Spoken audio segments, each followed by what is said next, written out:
Fine. Let me start solving the problems based on Sainik School entrance examination, which is conducted in 2020. This is a problem number 1, right? See here. So we should read the problem carefully. This problem is very simple.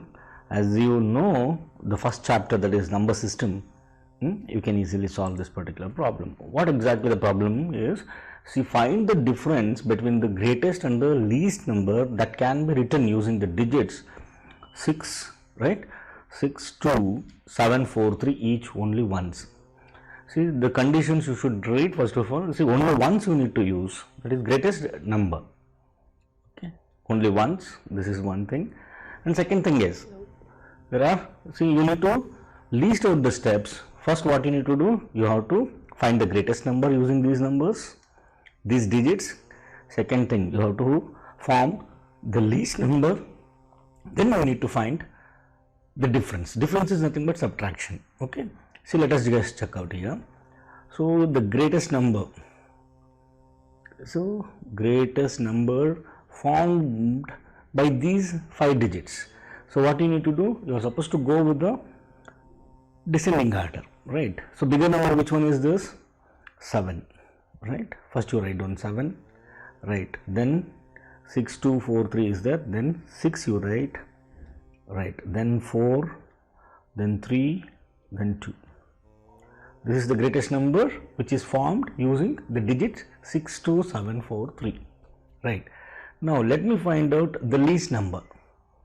Least number, you should go with the ascending order. First, a smaller number I will write here, smaller digit, that is 2, then 3, then 4, then 6, then 7. This is what? This is the least number and this is the greatest number. What we are supposed to do now? And as well as each digit used only once, correct?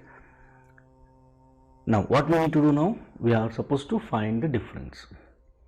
Difference is nothing but subtraction. You are supposed to subtract a smaller number with a bigger number, right? Let us go with this. That is 7, 6, 4, 3, 2, right, minus 2, 3, 4, 6, 7. Now 2 minus 7 is not possible to subtract. Take a carry from here. So this will become 2 and this will become 12. 12 minus 7 is 5, right? Now 2 minus 6 is not possible again. Go with this. This will become 3 and this will become 12. 12 minus 6 is 6, correct? Now 3 minus 4 is not possible. Go take a carry from here. This will become 5 and this number will become 13. 13 minus 4 is 9, correct? Next, 5 minus 3 is possible. 5 minus 3 is 2. 7 minus 2 is 5. So the answer what we got is 52,965. So now we just check with the option. So 52965, 52965. The answer is here A. Okay. Hope you understood.